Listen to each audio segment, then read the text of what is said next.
বেদে কৈছে স পৰম অনুৰক্তি ঈশ্বৰেই ভক্তি। আজি ইয়াত যিসকল বহি আছে ভাগৱতৰ কথা জানিবৰ কাৰণে, শুনিবৰ কাৰণে, বুজিবৰ কাৰণে এটা আগ্ৰহ লৈ বহি আছে। এই আগ্ৰহে আমাক 6টা প্ৰমোচন দিব। ভাগৱতৰ প্ৰথম স্কন্ধতে কৈছে শ্ৰদ্ধা, ৰতি, প্ৰীতি, ভক্তি, শান্তি, 6 নম্বৰত মুক্তি। মানুহ নামৰ জীৱটোৱে আজিৰ দৰে পৰিৱেশলৈ আহিবই লাগিব। বাউন এই জন্মত নহয়, পিছৰ জন্মত নহয়, 100 জন্মত। কাৰণ মানুহৰ জন্ম পাই ভক্তি নকৰা পৰ্যন্ত জীৱ মুক্তি হ'ব নোৱাৰে। সব জীৱই মানুহ জন্ম পাবৰ কাৰণে চেষ্টা কৰি আছে। আমি যদি মানুহৰ জন্ম পাই সেই কথা উপলব্ধি নকৰোঁ, তেতিয়া আমাৰ জীৱটোৰ অৱস্থা কি হ'ব? মাধৱদেৱে কৈছে মনুষ্যৰ জন্ম পাই হৰি নভজিলা, অৱশ্যে হুইবা ভাই তীৰ্ণতৰু শিলা। অৰ্জুনক কৈছে তুমি যেতিয়ালৈকে ভকতৰ সংগলৈ আহি কৃষ্ণ কথা নুশুনিবা, নকবা, তেতিয়ালৈকে তুমি যাবৰ সময়ত কৃষ্ণ নাম ল'ব নোৱাৰিবা। মোৰ ভক্ত যিটো নুহে ভিন্ন তাৰ বুল, মৰিবাৰ বেলা কৰে হিয়াকুল ব্যাকুল। লোকে সুমৰ আৱৈ বোলে বোলাৰাম হৰি, তাক নুবুলিয়া মৰৈ আয়ৈ বাপ বুলি। এতিয়াৰ পৰা যি মানুহে কৃষ্ণ বুলি কোৱাৰ অভ্যাস নকৰে, আমাৰ অভ্যাসটো কেনেকুৱা হ'ব লাগে? মাধৱদেৱে কৈছে পৰে বা পিছলে সৰ্পে বা দংশয়, জৰে তাপ পীড়া কৰে, এতে কতে যদি হৰি নাম লৱে, যমজাত নাকুতৰে।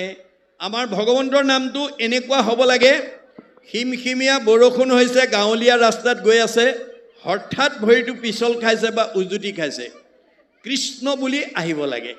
কিন্তু আমাৰ অভ্যাস নকৰাৰ কাৰণে আমাৰ হঠাতে পিছল বা উজুতি খালে কৃষ্ণ ঠাইত গণ্ডগোলীয়া শব্দ আহি যায়। সেই গণ্ডগোলীয়া শব্দটোৰ ঠাইত কৃষ্ণ বুলি ক'বলৈ অভ্যাস কৰিব লাগিব। মনত ৰাখিব কথাটো। কৃষ্ণ কৃষ্ণ কৃষ্ণ বুলি যিটো অন্তকালে নিজ প্ৰাণতে যে, আদ্যৰ শবদে মুকুতি টাংক দিয়, আৰু কিবা বস্তু দিব বুলি আৰু 2 পদে লজ্জা হুয়া, ঋণী ভৈলো বুলি থাকয় মাথা দমায়া। আমি যাবৰ সময়ত যদি 3 বাৰ কৃষ্ণ বুলি কৈ যাব পাৰোঁ, প্ৰথম কৃষ্ণটোৰ কাৰণেই ভগৱন্তৰ সৰ্বস্ব প্ৰদত্ত মুক্তিটোকে দি দিয়ে। আৰু পিছৰ কৃষ্ণ শব্দ দুটা কাৰণে দিবলৈ একো নথকাৰ কাৰণে ধৰুৱা হৈ ৰলো বুলি মূৰ দুৱাই থাকে।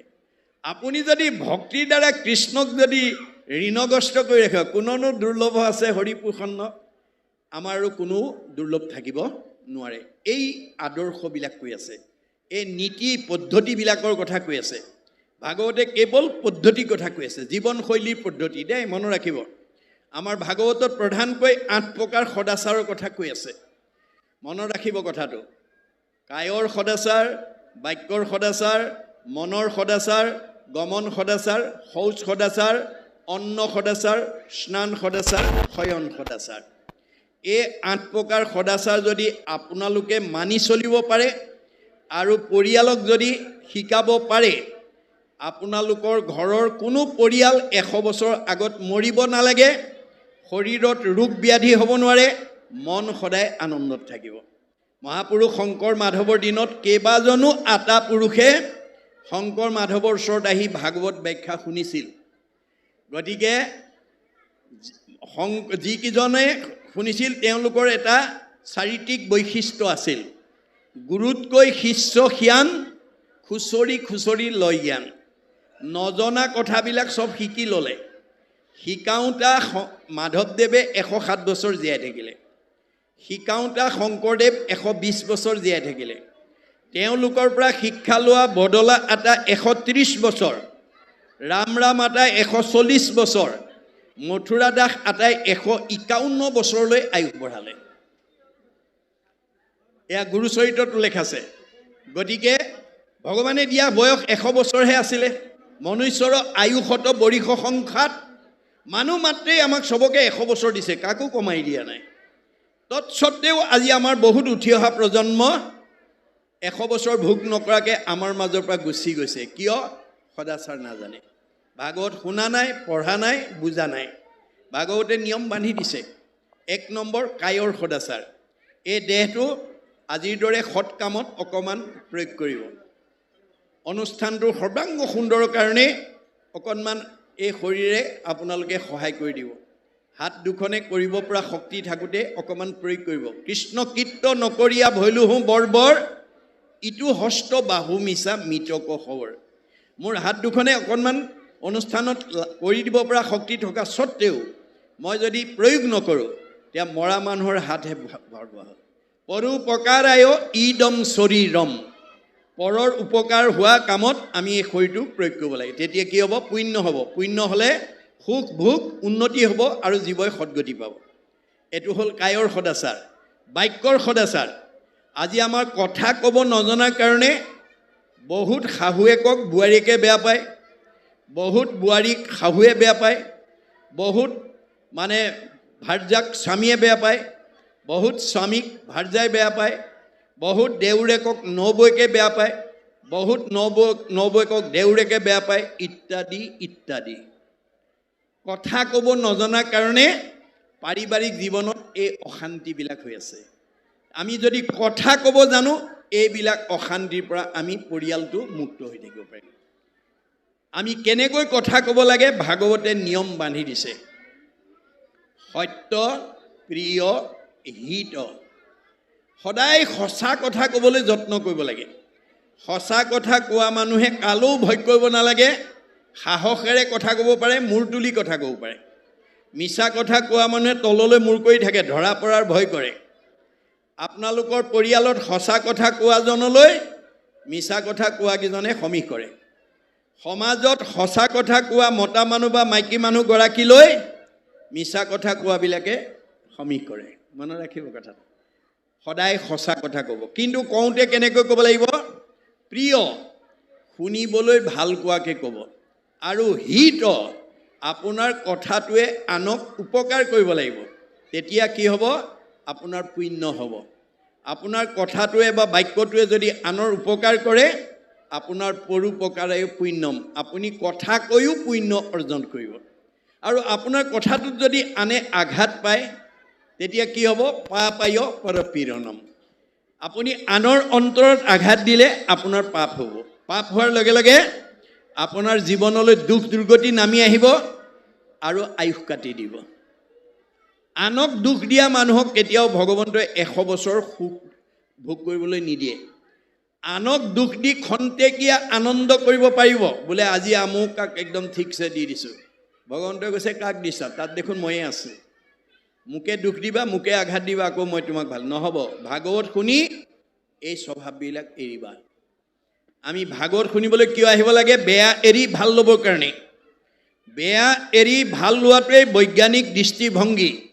দাৰ্শনিক পণ্ডিতে কৈছে, bed is bed and good is good. Do bed never never and do good ever ever. বেয়াটো সদায় বেয়া, তাক ত্যাগ কৰিব। ভালটো সদায় ভাল, তাক আঁকোৱালি ল'ব। কপিলে মাকক কৈছে, জীৱৰ দুৰ্ভেদ্য পাশ সংগক কহয়, কিন্তু দুৰ্জনৰ সংতে জীৱে লাগয়। মা, তুমি যদি জীৱনত ভাল মানুহ হ'ব খুজিছা, বেয়া মানুহৰ সংগ ত্যাগ কৰিবা। সেই সংগ নিতে যদি কৰে সাধুত, মুখ্যৰ দুৱাৰতেবে হৈ মুকুত। আজিৰ দৰে যদি আমি সাধুৰ সংগ ল'ব পাৰোঁ, চতুৰ্বৰ্গ সাধনৰ দুৱাৰখন ইয়াতে মুকলি হ'ব। শ্ৰৱণ কীৰ্তনে আৰু বৈকুণ্ঠক যায়, ধৰ্ম অৰ্থ কাম মুখ্য সবে আঁত পায়। আপুনি ভক্তি আশ্ৰয় লওক, বৈকুণ্ঠৰ সুখ স্বৰ্গৰ ভোগ ইয়াতে পাব। আপুনি ভাগৱত নপঢ়িব, ইয়াতেই নৰকৰ যান্ত্ৰণা ভোগ কৰিব। গতিকে আমাৰ শাস্ত্ৰ যিবিলাক মানুহে পঢ়ে আৰু শুনে আৰু বুজে, তেওঁৰ শত্ৰু থাকিব নোৱাৰে বুলি শাস্ত্ৰত কৈছে। শাস্ত্ৰ অনুবৰ্তী শত্ৰু নুহি উত্তপন। যি মানুহে ভাগৱত পঢ়ে আৰু শুনে আৰু বুজে, তাৰ কোনো বাহ্যিক শত্ৰু থাকিব নোৱাৰে। কিয়? তেওঁ ব্যৱহাৰ কৰিব জানে। কেনেকৈ? সমানত মৈত্ৰী উত্তমত শতকাৰ, দৰিদ্ৰত দয়া কৰি বেক বাৰম্বাৰ। শাস্ত্ৰ পঢ়া মানুহে ব্যৱহাৰ কৰিব জানে সমবয়সৰজনক বন্ধু ব্যৱহাৰ কৰে জ্যেষ্ঠজনক বা জ্ঞানজ্যেষ্ঠ বা বয়োজ্যেষ্ঠজনক সন্মান কৰে আৰু নিজ বা হীনজনক মৰমৰ চকুৰে চায় এই তিনিটা গুণ যাৰ গাত থাকিব সি কেতিয়াও শত্ৰুৰ সন্মুখীন হ'ব নালাগে আজি আমাৰ এই তথ্য নজনাৰ কাৰণে বহুত পিতৃ মাতৃয়ে ছোৱালী পঢ়ায় MA BA master degree doctorate degree টেট মাষ্টৰণী ডাক্তৰণী নাৰ্ছনী কৰি পঠাইছে কিন্তু শহুৰেকৰ ঘৰত গৈ শহুৰ শাহুৰৰ অপ্ৰিয় হৈছে কিয় পুথিগত ডিগ্ৰী দিলে কিন্তু আধ্যাত্মিক জ্ঞান নিদিলে গতিকে MA পাছ কৰি ডক্টৰেট ডিগ্ৰী লৈ মাষ্টৰণী ডাক্তৰণী টেট মাষ্টৰণী হৈ যদি শহুৰ শাহুৰ LP ME স্কুললৈ পঢ়া বুলি যদি অৱজ্ঞা কৰে অনীহা কৰে তেওঁক সেই পুথিগত ডিগ্ৰীয়ে কেতিয়াও শহুৰ শাহুৰ প্ৰিয় কৰিব নোৱাৰিব যাৰ কাৰণে জনক ৰজাই সীতাক শ্ৰীৰামচন্দ্ৰলৈ বিয়া দি এই নৈতিক শিক্ষা দি পঠিয়াইছে কি বুলি কৈছে আই সীতা তুমি মোৰ জুনিজাত সন্তান নোহোৱা তোমাক মই যজ্ঞভূমিত লাভ কৰিছোঁ অজনিকা তোমাক লভিলো যজ্ঞভূমি পিতৃৰ মাতৃৰ প্ৰিয়তম জীৱ তুমি তোমাক মই যজ্ঞভূমিত পাইছোঁ যদিও পিতৃ মাতৃৰ এজনী মৰমৰ ছোৱালী ত্ৰিভুৱন নিৰুপমা তুমি মহাসতী পৰম দুৰ্লভ আতি লভিলা সুপতি তুমি ত্ৰিভুৱনৰ ভিতৰতে এজনী ধুনীয়া ছোৱালী আৰু এজন সুযোগ্য স্বামী ধুনীয়া স্বামী লগ পালা আই সীতা স্বামীৰ সান্নিধ্য পালেই নহ'ব তোমাৰ দায়িত্ব আৰু কৰ্তব্য আছে কি সতী স্ত্ৰীসকলৰ স্বামীকে ভূষণ কদাচিতো নলংঘিবা স্বামীৰ বচন তুমি এজনী সতী তিৰোতা হিচাপে তোমাৰ প্ৰথম অলংকাৰ স্বামী ভক্তি স্বামীৰ বাক্য কেতিয়াও উলংঘা নকৰিবা স্বামীক নুসুধাকৈ কলৈকো নাযাবা স্বামীক নিদিয়াকৈ আগতে নাখাবা অকল স্বামী সেৱাতে আবদ্ধ নাথাকিবা একচিত্তে সেৱা কৰি বাহা সৰ্বক্ষণে কৰিবা শুশ্ৰূষা শহু শাহুৰ চৰণে তুমি শহুৰ শাহুৰকো শ্ৰদ্ধা ভক্তি মৰম চেনেহ কৰিবা অকল তাতেই সীমাবদ্ধ নাথাকিবা নকৰিবা অৱহেলা দেউৰ সবক কৰিবাহা দয়া আতি সমস্তজনক দেউৰ ননন্দী জাঠাল বৰ্জনা যিমান আছে সকলোকে যথোচিতভাৱে শ্ৰদ্ধা ভক্তি মৰম চেনেহ কৰিবা তেতিয়া কি হ'ব তেবে তজু শুদ্ধ বা যশ বাঢ়িব সংসাৰে ইহপৰ লোকে সুখ মিলিব তোমাৰে তেতিয়া তোমাৰ আচৰণ ব্যৱহাৰ মৰম স্নেহত সন্তুষ্ট হৈ শহুৰ শাহুৰে সমাজক ক'ব মই পৰমানন্দ প্ৰাথমিকৰ পৰা এজনী ভাল বোৱাৰী বিয়া কৰাই আনিলোঁ এজনী ছোৱালীৰ আচৰণ ব্যৱহাৰে সমাজৰ গাঁওখনৰ বংশৰ গৌৰৱ কঢ়িয়াই আনিব আৰু এইখন গাঁৱৰ পৰা বহুত ছোৱালী ভৱিষ্যত বিয়া হোৱাৰ পথ প্ৰশস্ত হ'ব গতিকে আমি ভাগৱতৰ আদৰ্শৰে আমি আগবঢ়াই নিব লাগিব